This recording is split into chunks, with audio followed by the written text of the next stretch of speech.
তো বন্ধুরা, এর আগের ভিডিওতে আমি দেখিয়েছিলাম এই ধরনের চার্জিং সার্কিট কিভাবে বানাতে হয়, যেটার সাহায্যে যে কোনো 3.7 ভোল্টের লিথিয়াম ব্যাটারি চার্জ করা যাবে।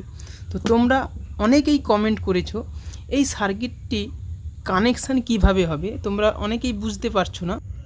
এই ভিডিওতে সার্কিট ডায়াগ্রাম সহ অল ডিটেলস তোমাদের বলবো এবং কিভাবে এই সার্কিটটি বানালে ব্যাটারিটি খুব ভালোভাবেই চার্জ হবে, কোনো সমস্যা হবে না।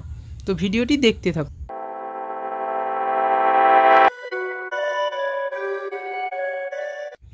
তো এই সার্কিটটি বানানোর আগে যে রেকটিফায়ারটি ইউজ করেছি, ব্রিজ রেকটিফায়ারটি বা ডায়োডটি নিয়েছি, সেটা হচ্ছে এই রকম পুরনো বাল্ব বা এলইডি প্লেট থেকে তোমরা সহজেই এই ডায়োডটি পেয়ে যাবে।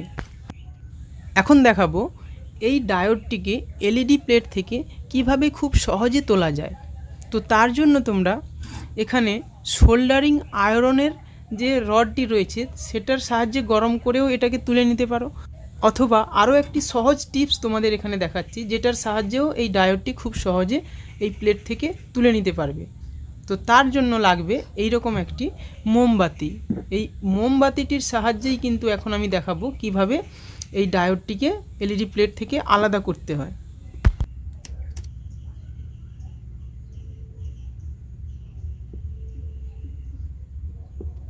এখন এই মোমবাতির শিখার উপর প্লেটটিকে কিছুক্ষণ রাখলেই গরম হয়ে ডায়োডটি কিন্তু অটোমেটিক্যালি উঠে আসবে।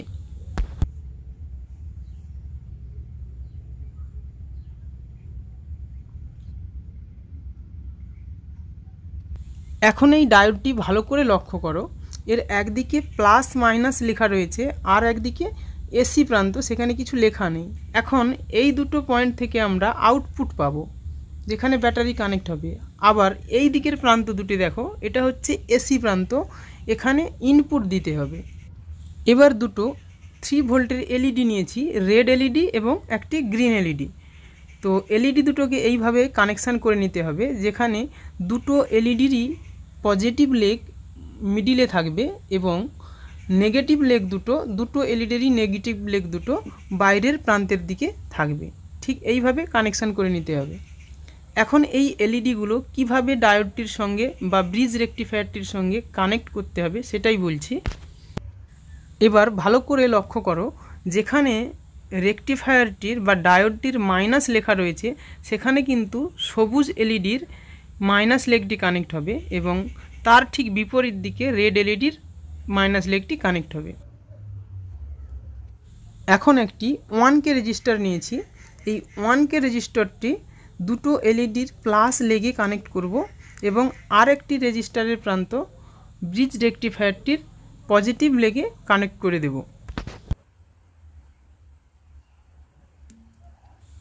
ঠিক এইভাবে রেজিস্টারটিকে সার্কিটটির সঙ্গে কানেক্ট করে নিতে হবে।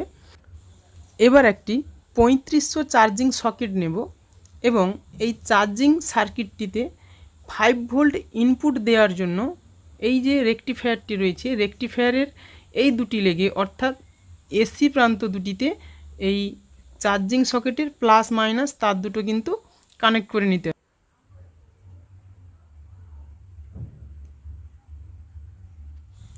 এবার ব্যাটারিটি কানেক্ট করার জন্য বা ব্যাটারিটি চার্জ করার জন্য প্লাস মাইনাস তার দুটো সার্কিটটির সঙ্গে কানেক্ট করতে হবে। তো তার জন্য প্লাস তারটি কিন্তু রেকটিফায়ারের যেখানে প্লাস লেখা রয়েছে সেখান থেকে কানেক্ট করে নিতে হবে এবং মাইনাস তারটি এলইডির মাইনাস লেগের সঙ্গে কানেক্ট করে নিতে হবে বা ব্রিজ রেকটিফায়ারের যেখানে মাইনাস লেখা রয়েছে সেখান থেকে কানেক্ট করে নিতে হবে। তো ঠিক এইভাবে চার্জিং সার্কিটটির সঙ্গে ইনপুট এবং আউটপুট লাইন দুটো কিন্তু কানেক্ট করে নিয়েছি। এবার দেখাবো এই সার্কিটটি কিভাবে কাজ করে। তার জন্য একটি 3.7 ভোল্টের লিথিয়াম ব্যাটারি নিয়েছি চার্জ করার জন্য এবং এর ইনপুট সেকশানে লাইন দেওয়ার জন্য একটি 5 ভোল্টের মোবাইল চার্জার ইউজ করব। চার্জারটি 2 অ্যাম্পিয়ারের।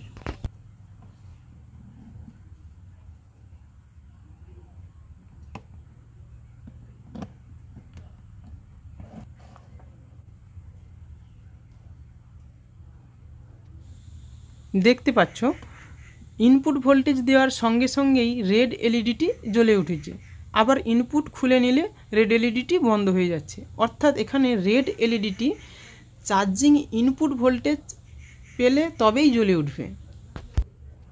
এখন যদি ব্যাটারিটি সার্কিটটির সঙ্গে কানেক্ট করি তাহলে দেখতে পাবে যে সবুজ এলইডিটি বা গ্রিন এলইডিটি জ্বলে উঠছে। অর্থাৎ সার্কিটটিতে ব্যাটারি কানেকশান করলেই এটাতে গ্রিন এলইডিটি জ্বলে উঠবে এবং ইনপুট কানেকশান করলেই এখানে রেড এলইডিটি জ্বলে উঠবে। এখন দেখাবো এই লিথিয়াম ব্যাটারির চার্জিং সার্কিটটি থেকে ঠিক কত ভোল্ট আউটপুট বের হচ্ছে।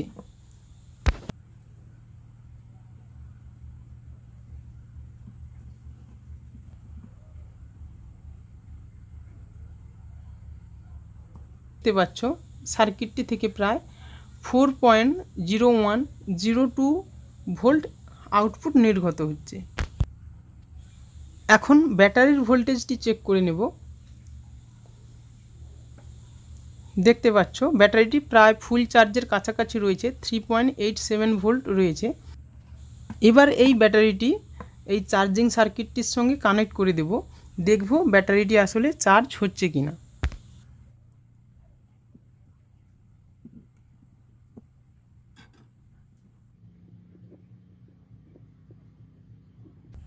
এইভাবে চার্জিং মডিউলটির সঙ্গে 3.7 ভোল্টের লিথিয়াম ব্যাটারিটি কানেক্ট করে নিয়েছি। ব্যাটারিটি এখন চার্জ হচ্ছে। তো মাল্টিমিটারটি যদি তোমরা ভালো করে খেয়াল করো দেখতে পাবে ব্যাটারিটি ধীরে ধীরে চার্জ হচ্ছে।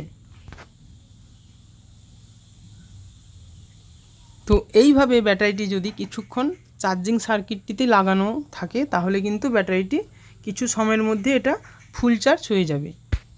তো এখন যদি তোমরা ভালো করে সার্কিটটি লক্ষ্য করো দেখতে পাবে যে যখনই আমি সার্কিটটির সঙ্গে মোবাইল চার্জারটি কানেক্ট করছি তখনই কিন্তু রেড এলইডিটি জ্বলছে এবং ব্যাটারিটি চার্জ হচ্ছে, এবং সার্কিটটি থেকে যখনই ইনপুট ভোল্টেজ খুলে নিচ্ছি তখন গ্রিন এলইডিটি জ্বলে উঠছে। অর্থাৎ এই সার্কিটটি কোনোভাবেই কিন্তু অটোমেটিক সার্কিট নয়। যে অনেকে বলছো তোমরা যে এটাতে কি ব্যাটারিটি ফুল চার্জ হয়ে গেলে অটোমেটিক সবুজ এলইডিটি জ্বলে উঠবে, না, শুধুমাত্র এখানে ব্যাটারিটি সার্কিটটির সঙ্গে কানেক্ট হয়েছে সেটা ইন্ডিকেট করার জন্যই কিন্তু সবুজ এলইডিটি জ্বলছে। এখানে কিন্তু সবুজ এলইডিটি ব্যাটারি ফুল চার্জ হওয়ার পরে জ্বলবে এরকম কিন্তু কোনোভাবেই কাজ করবে না। তো ইনফরমেশানটি যদি ভালো লেগে থাকে ভিডিওটিতে একটি লাইক করো এবং এই ধরনের আরও ইনফরমেটিভ ভিডিও পেতে তোমরা চ্যানেলটি সাবস্ক্রাইব করে রাখতে পারো।